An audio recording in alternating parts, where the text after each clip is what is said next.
బంగారం అంటే ఎవరికొద్దననుకుంటాం. అందులో భారతీయులకు బంగారం అంటే ప్రాణం. దాని ధర ఆకాశానికి చేరినా ఏమైనా కానీ బంగారాన్ని మాత్రం కొనడం మానరు. ఎంత పేద మధ్యతరగతి వాళ్ళైనా తమ మిగులు సంపాదనను బంగారంపై ఇన్వెస్ట్ చేయడానికే మొగ్గు చూపిస్తారు. ఎందుకంటే మార్కెట్లో బంగారానికున్న క్రేజ్ అలాంటిది. దాని విలువ పెరుగుతూనే పోతుంది కానీ తగ్గదు. అదేవిధంగా మన వాళ్లకు బంగారం అంటే మోస్ కూడా చాలా ఎక్కువ. దీంతో భారతీయుల ఇళ్లల్లో 34,000 టన్నుల బంగారం ఉన్నట్లుగా తాజాగా ఓ సర్వే కూడా తేల్చింది. అయితే బంగారాన్ని సేఫ్ సైడ్గా భావించి ఇంట్లో కానీ బ్యాంకుల్లో కానీ భద్రపరచుకోవడం జరుగుతోంది. మరోవైపు దొంగల భయం వేధిస్తుంటోంది. దీంతో బ్యాంకుల్లో లాకర్లలో బంగారాన్ని భద్రపరుచుతారు. దానికి అద్దె చెల్లించాల్సి ఉంటుంది. అయితే ఇప్పుడు ఇదంతా అవసరం లేదు. మీ బంగారం సేఫ్గా ఉండడంతో పాటు అదే అద్దెను కూడా సంపాదించి పెడుతోంది. దీంతో బంగారంతో నిరంతరం ఆదాయం వస్తోంది. అదెలా అనుకుంటున్నారా? ఈ స్టోరీ చూస్తే మీకు గోల్డ్ లీజ్ కాన్సెప్ట్ గురించి తెలిసిపోతుంది. సాధారణంగా ఇళ్ల స్థలాల వంటి స్థిరాస్తులపై పెట్టుబడులు పెడితే విలువ పెరగడంతో పాటు అద్దె రూపంలో నెలవారీ ఆదాయం కూడా వస్తుంది. బంగారం కొనిపెట్టుకుంటే విలువ పెరిగినా దానిపై నిరంతర ఆదాయం మాత్రం రాదు.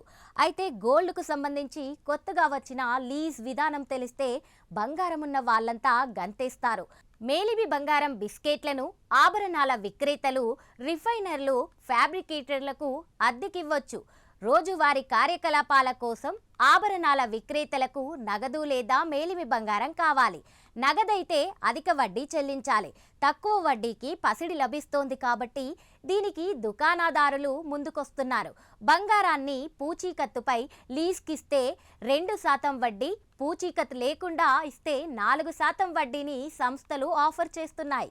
ఇక ఇది ఇలా ఉంటే ఇళ్లల్లో ఉన్న పసిడి ఆభరణాలు ఉంటే వాటిని అద్దెకివ్వచ్చు. వాటిని కరిగించి స్వచ్ఛమైన 999 బంగారు ముద్దగా మార్చి దాని బరువు తూచి దాని ప్రకారం లీజ్కి తీసుకుంటారు. కాల వ్యవధి తీరాక మళ్ళీ మేలిమి బంగారం రూపంలోనే తిరిగిస్తారు. అప్పటి వరకు పసిడి విలువపై వడ్డీ చెల్లిస్తారు. దీంతో మీ ఆభరణాలు పాత రూపంలోనే ఉండాలనుకుంటే మాత్రం వీరికివ్వకూడదు. బిస్కెట్ల రూపంలో ఉన్న బంగారం ఇస్తే ఇబ్బంది ఉండదు.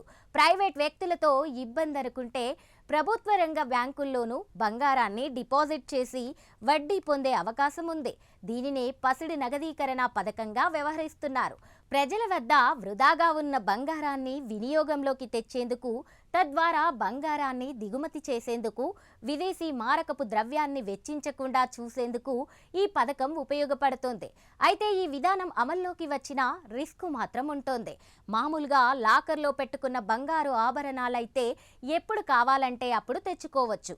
కానీ ఈ విధంగా నిర్ధారిత సమయానికి లీజ్కి బంగారాన్ని ఇచ్చిన తర్వాత ఆ గడువు ముగిసేంత వరకు వెయిట్ చేయాల్సిందే. ఇక దీంతో పాటు ప్రైవేట్ వ్యక్తులకు లీజ్కి ఇవ్వడం అనేది చాలా రిస్క్తో కూడుకున్నది. నష్టభయం పొంచి ఉంటుంది. ఎందుకంటే సంవత్సరాలుగా వ్యాపార సంస్థల నుంచి బంగారు బిస్కెట్లు తీసుకొని ఆభరణాలు తయారు చేసి ఇచ్చే కొందరు పెద్ద మొత్తం బంగారంతో పరారయ్యే ఘటనలు చాలా చూసాం.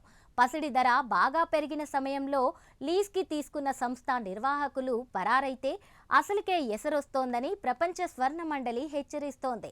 కాబట్టి గోల్డ్ను లీజ్కిచ్చే విషయంలో ప్రైవేట్ కంటే కూడా ప్రభుత్వ బ్యాంకులను నమ్ముకోవడం ఉత్తమం. వడ్డీ రేటు కాస్త తక్కువైనా సేఫ్టీగా ఉంటుంది.